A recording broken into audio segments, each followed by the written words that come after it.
My mother committed suicide when I was 16 years old.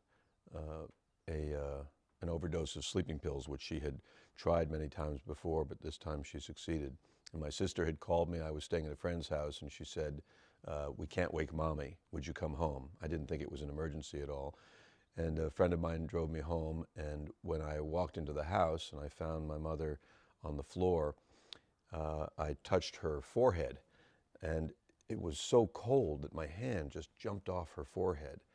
And basically forevermore, for 30 more years or more, anything that I would touch that was cold would bring me back to that moment. It was such an arresting shock. Put your hand to open the refrigerator door, and if my hand would just brush the refrigerator, it would have that effect. Or fall asleep on an airplane against the cold window and feel the cold window on the back of my hand. Or put my hand into under water, cold water to wash my hands. Anything like that, touching cold tiles on the floor, would bring back that moment in a disturbing way. And I remember, 10 years afterwards, being aware of it every time it would happen and thinking, it's been 10 years, is this going to continue like this my whole life? And then 20 years later and 30 years later, and then I just gave up and thought, this is a trigger I'll have to deal with all the time. And somewhere in there I moved to Fiji. And one of the things I loved so much is that everything was warm. So the floor was warm, the wood floor when you get up in the morning, and the faucets when you turn on the sink were warm, and it was very rare that I got that particular trigger. It just didn't happen that much in a warm climate. And I had a best friend in Fiji who was a man 20 years older than me. He was a doctor, spoke Greek and Latin. Rokothimbi was his name. And I visited him often and would bring him books often and spend time with him and loved him dearly. And in the last week of his life, I'd given him a book by the Dalai Lama called Advice on Dying. And for some reason I thought he would die soon. And I remember crying in the car when I left that day, thinking I wouldn't see him again. I would see him one more time again, it turned out. But about a week later, after I'd given him that book, he died. And as basically one of his sons, I was invited to participate in the whole process of going to the hospital morgue and getting the body and dressing the body, and then bringing him back to the house for the burial and various ceremonies.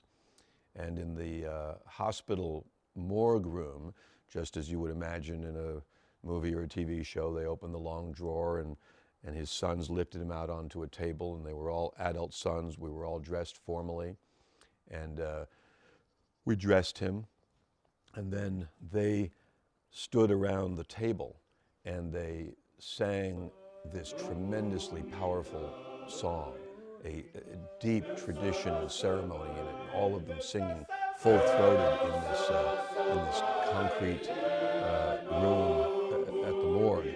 And I knew that I was an adopted son and not a real son, and I didn't know Fijian culture all that well. Pardon me for a second. So I just watched them and wondered what it is I'm supposed to do. And there was no call on my participation. I didn't know the song, and I don't sing that well anyway, and I just watched. And as he was laid out, I saw frost on him. I mean, he literally was frozen from the freezer.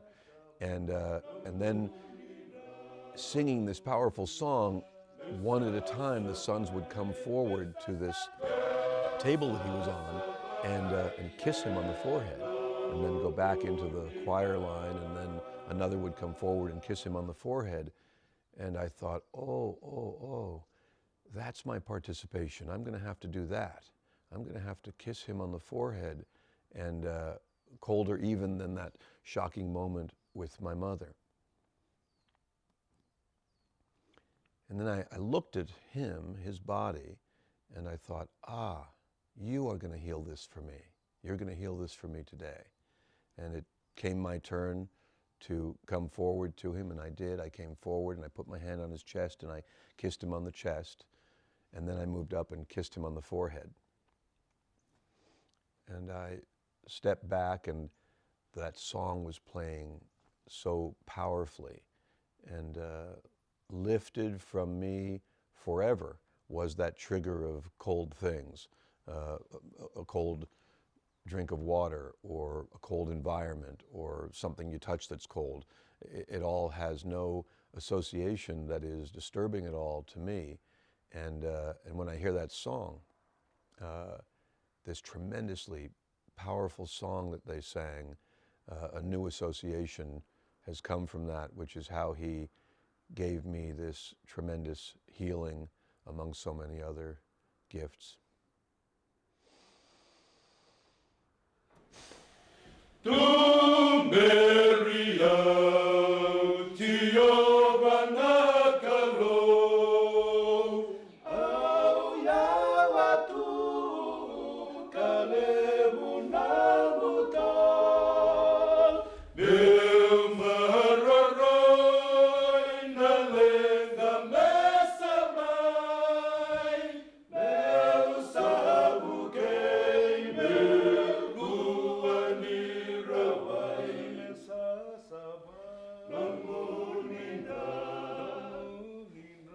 Yes,